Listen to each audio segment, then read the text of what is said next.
Hello. Welcome back to Scriptural Analysis, the Law of the Covenant. This is Video 3, Part 10, the Abrahamic Covenant, Summary A. That's right, you heard that correctly. Summary A, the beginning of the end of this series. There will also be a Summary B and a Summary C to conclude Video 3. The purpose of these summary videos will be to provide a few comments to better understand a couple key concepts in greater detail before finalizing this timeline regarding God's governance model surrounding the covenant he made with Abraham. So let's begin. The biblical history focusing on the life of Abraham and his family, presented to us by the authors, is really a treasure trove of literary gems. Like all the writings within this book, so much is given to the reader to understand, and yet within the writing's most basic reality, the Abrahamic history can excite the mind of a child with the many adventures and experiences, but like all the writings, also challenge the in-depth cognitive abilities of the most studious adult academic.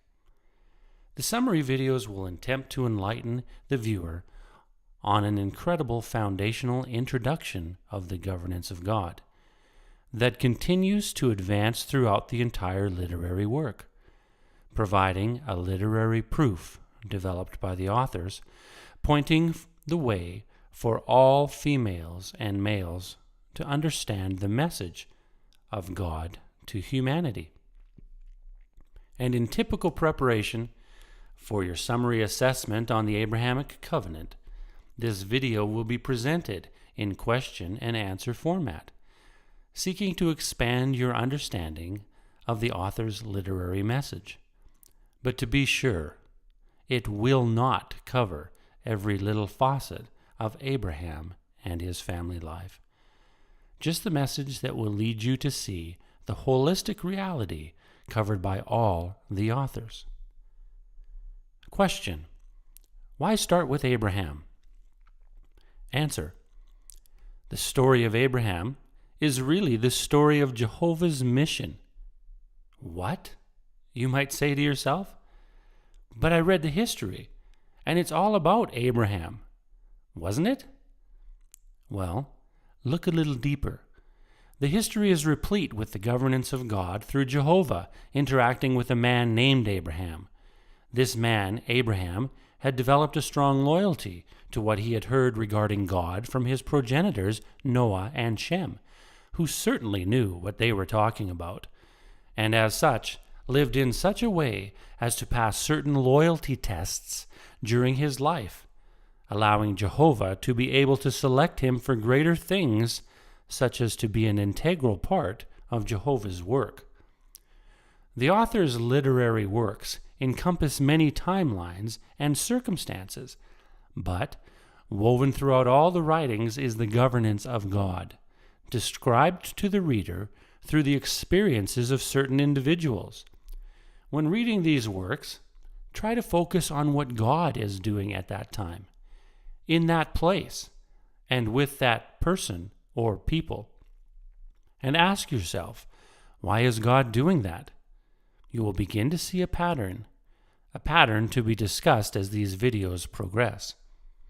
Understand that the authors use examples of humanity and individuals who have reached a level where they can encounter God as a means to inform the reader of a greater importance than the character and their adventures. The adventures are similar, but naturally they are different due to the differing times and societies in which they occurred. The governance of God follows a pattern that is consistent and always administered to provide the promises Jehovah was instructed to give unconditionally to Abraham and his posterity. Unconditionally, upon them raising themselves individually to a level of acceptability before God, and similarly also providing this same opportunity conditionally to all people who seek to follow the terms God has set. As such, you will begin to notice a God who has provided a means whereby all humanity can be protected if they will just choose the terms set forth by the covenants made. But also, pay attention to the differing types of people the authors reference in the history. Notice that I used the word level above for describing a status Abraham reached. Always search to understand the different levels that people or nations are represented by in the writings. Place them in order from the most obedient to God to the least obedient to God. I will begin to describe this later in the summary. We start with Abraham because this is where Jehovah sets forth a covenantal promise that will carry forth to all the earth through all time and eternity, and apply to all Jehovah calls his chosen ones. Not because Jehovah has chosen them. No, quite the contrary. It is because the people have chosen Jehovah by living within his set terms established through the law of the covenant. But that means individuals have to find the authorized group responsible for administering the covenant, a group that Jehovah has ordained to be the repository or keeper of the covenant. These videos in their entirety will take you step by step through the message of the authors, so that when complete, you will be able to tell whether such a group exists on the earth today. The Abrahamic covenant forms the beginning of Jehovah's governance for humanity after the flood. And as you see in future videos, P cubed plus 1 is the goal for humanity's greatest experience here on the earth. And Jehovah administers a few differing governance strategies to always allow men and women the opportunity to achieve it. Always remember, this book is about God, first and foremost, and his governance, administered to present an opportunity for all females and males to achieve the greatest level they can while on this earth through his covenantal promises, to solidify the opportunity to live with God throughout all eternity when this life test is done. As to humanity's role in the author's words, the detailed societal happenings that occur solidify the message that what God has done in the past concerning those who enter into the law of the covenant and those who do not, he will do in the future in a very similar manner, thus teaching us to watch and prepare. Question: in what way is the written history of Abraham allegorical for all people who desire to know the God who administers the law of the covenant? Answer: Abraham, as a figure, represents righteousness. The biblical authors use allegories as both literary and or rhetorical devices that convey hidden meanings by using figures, symbols, types, actions, imagery, code words, link words, and or events to establish what they want you to eventually understand. Abraham, as a figure, represents righteousness. Wherever the reader encounters the word righteous in the written history, they can substitute Abraham's exemplary life as an allegory for the meaning of the word righteousness. He becomes a figure by the example he earned. Yes, Abraham did earn what he achieved by forsaking activities and choices that may have been popular in his geographical area, but did not coincide with what he was taught by his progenitors Noah and Shem, and by learning to follow with exactness the terms of God's law of the covenant. Noah would have been able to teach Abraham a fascinating lesson, as Noah knew that he himself was not born a perfect person. But as described in Genesis 6, verse 9, Noah became a just man, perfect in his generation. This same process is available to all who have ever been born, by living the same level of choice that Noah made.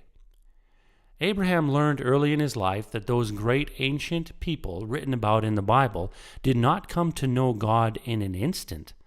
No one can, but all individual humanity can have God reveal himself to them depending upon how diligently all desire to know him, and actively show this desire by trying to find and then increase their ability to live within God's prescribed way. Or in other words, honor God's law of the covenant. A later author named Jeremiah understood this and tried to educate all people to this reality by teaching this in the King James Version of the Bible in Jeremiah 29, verse 13, which describes Jehovah as saying, "And ye shall seek me, and find me, when ye shall search for me with all your heart." Thus, Abraham, like all in the history, both female and male, needed to apply a principle called faith to begin to try a new and peculiar thing. This thing was to better themselves in their current reality, risking their current comfortable life with no immediate reward. In fact, forget reward. This action would possibly place themselves as outcasts among those whom they associated with, friends or family. And they would do this new thing, these seekers of the covenant, to live according to what they have understood to be an ancient set of God-given terms, all to try and discover whether these terms could be a reality or just another fraud designated by men to get gain, power, or control. But the condition, all your heart, implies leaving nothing undone, no amount of effort unnecessary, no burden too great. That is quite an initial test of personal loyalty, because as we read with Abraham, this very same faith led him to almost be slaughtered. So forget just searching with all your heart. Abraham almost gave his heart on the altar of the false priest. And guess what? Pursuing this adventure today can mean the very same thing. That being becoming an outcast and or depending where you live on the globe, having to fear for your life. Quite interesting, right? Because whereas the promised terms of the covenant have not changed over these 4,000 years since Abraham's day, neither has the reaction to those seeking to incorporate it into their lives. Whoever said ancient patterns cannot survive through time? So inasmuch as Abraham is a figure of righteousness, his life, example, allegorically representing the very word, he also represents a type, in that his life shows us a representation of the requirements needed for understanding the terms, all your heart. Thanks for tuning in. I look forward to you joining me for Video 3, Part 11, Summary B, where I continue with the question-answer format of expounding on some key details necessary in understanding how to better analyze the written works received from these authors concerning the Abrahamic covenant. Until next time, take care and contemplate these things.